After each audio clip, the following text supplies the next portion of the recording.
often you'll hear from people who are defenders of Israel, from Zionists, who are really quiet these days, but the ones that are not will say, how can Israel be an apartheid state? How can it be defined as an ethno-state? Because there's a Palestinian minority within Israel proper.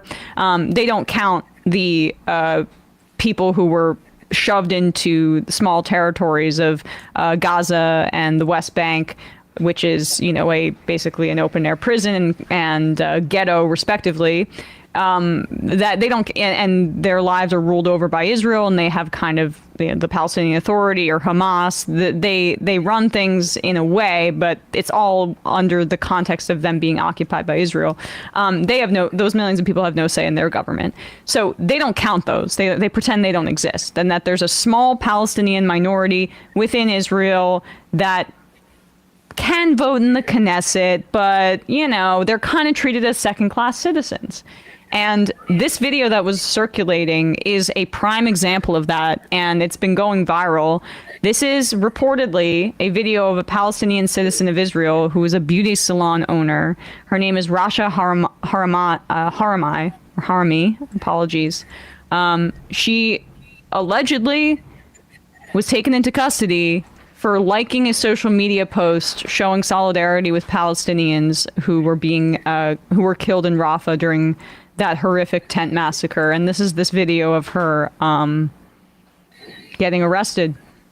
כל דבר שתגידי מתועד, את איתי גברת? כל דבר שתגידי מתועד עלול לשמש כנגד חיית בבית משפט. זכותך לשמור על זכות השתיקה ולהיוועץ עם עורך דין הסנגוריה הציבורית במידה ואת זכאית. בסדר? אולי בבקשה. Officer putting zip ties around her hand now as she sits in the SUV.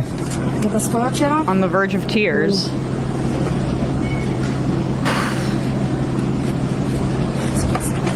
Only democracy in the Middle East, folks. Blindfolded. Blindfolding her. Right now, she's undoubtedly, or maybe has seen the images of the blindfolded people being tortured. But it's a female cop, so I mean, like, go off, queen. Fascists. She drops her bag. This is not a system that treats people with dignity. Something about that just makes me so mad. Like of course, the story itself, but just like, yeah, the blindfolding, you're arresting her for liking a post and you're going to blindfold her. I mean, she's got to have every thought running in her mind at that point. Am I going to one of those torture camps I heard CNN report on? What's going to happen to me? What's going to happen to my family? That's like the shocking sort of part of that one, the blindfold, because we see this in terms we see blindfolds used in conflict and war, but this is someone who lives in Israel. This should be a domestic, the police come, and I don't know of any. This is not a promotion of the police, but police don't typically blindfold citizens of a country that they're when they make an arrest. That to me was like, what is that normal there for Palestinians? I'm assuming probably not for if they arrest an Israeli. Yeah, unless they're supporting Palestine, probably, because we have seen them, beat up a number of anti-war protesters.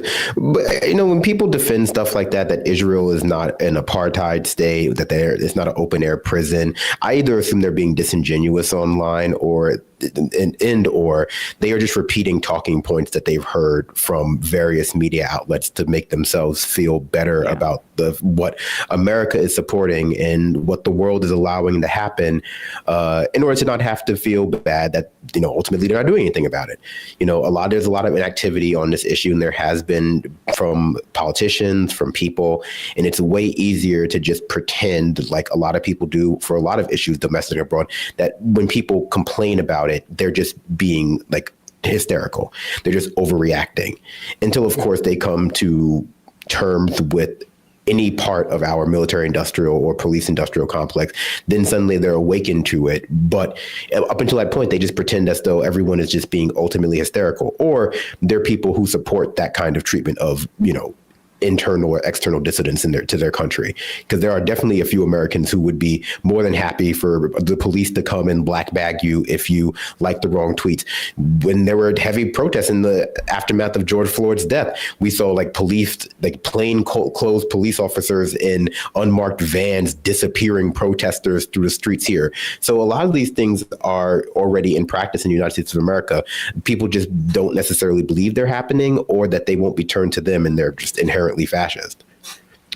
I mean, the free speech warriors have got to be all over this, right? Their client state of ours, that is an apartheid state, and that is locking people up for liking tweets. And I mean, they're not just beating up anti-war protesters, as you say, Brandon. They arrested and early on and put into solitary confinement a middle school teacher, I believe, an Israeli middle school teacher, who said like that the Palestinians were being harmed, basically.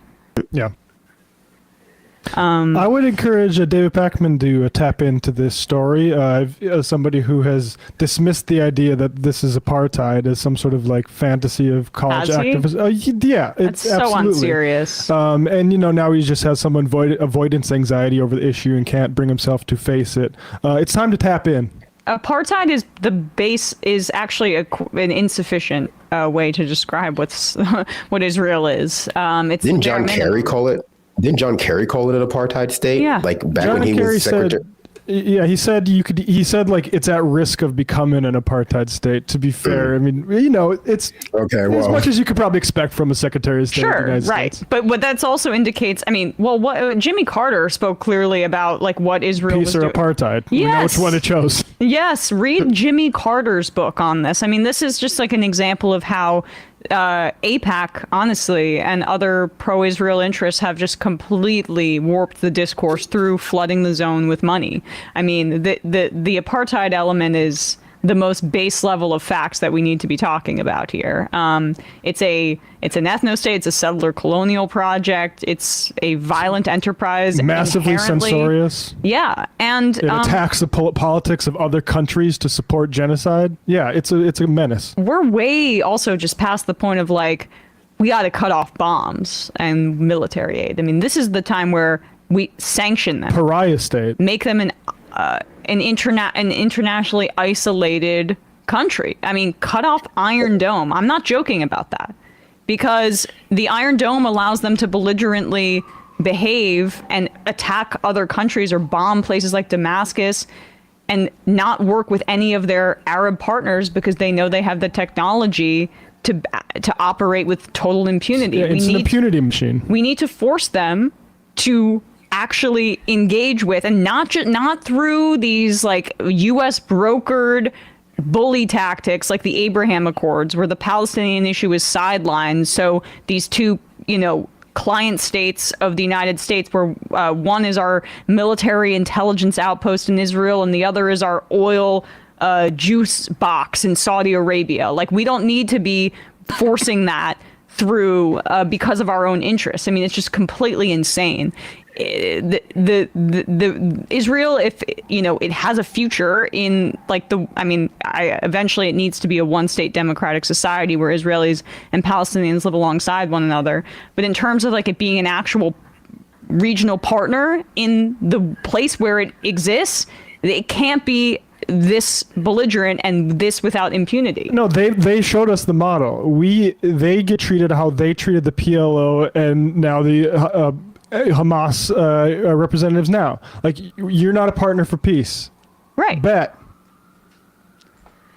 DSA from Atlanta says it's literally the Jim Crow South. Disgusting. Yeah.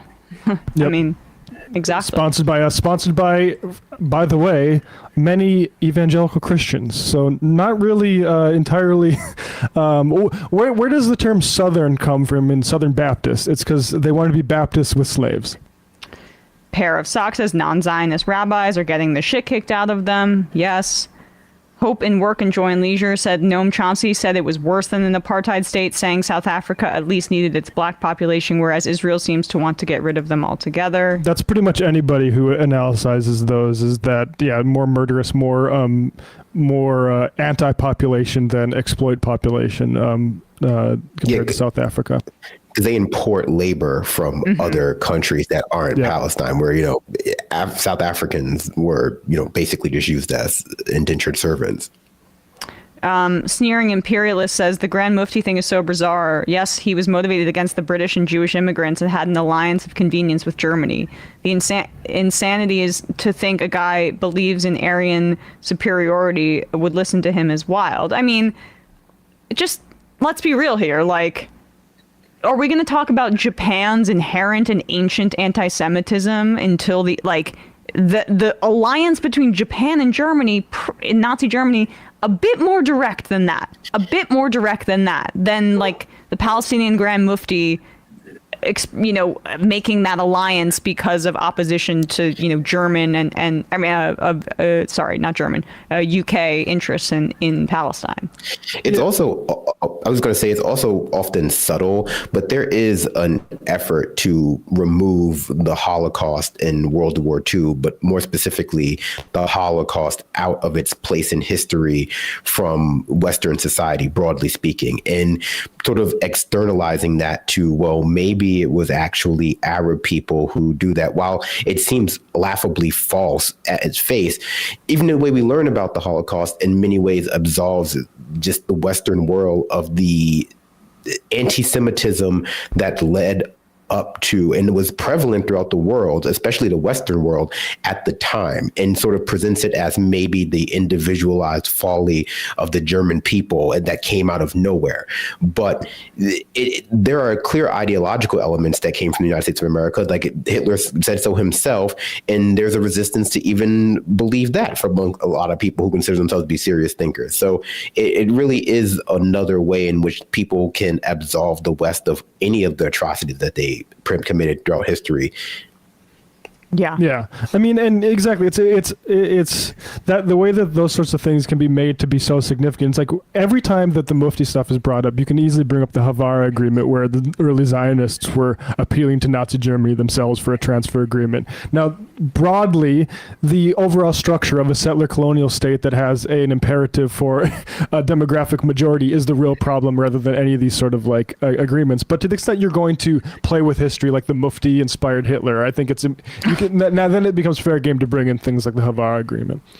He wrote the foreword to Mein Kampf. If you see the original, it just says that. Who did? The Grand Mufti. He wrote the foreword to the original Mein Kampf. He blurbed it. Yeah. He's a pull quote on the front. All the ones that have been found in the Palestinian homes. Oh, your audio's out. Binder, your audio's out. I was saying, it's so great to read about my ideas in your book. This is plagiarism.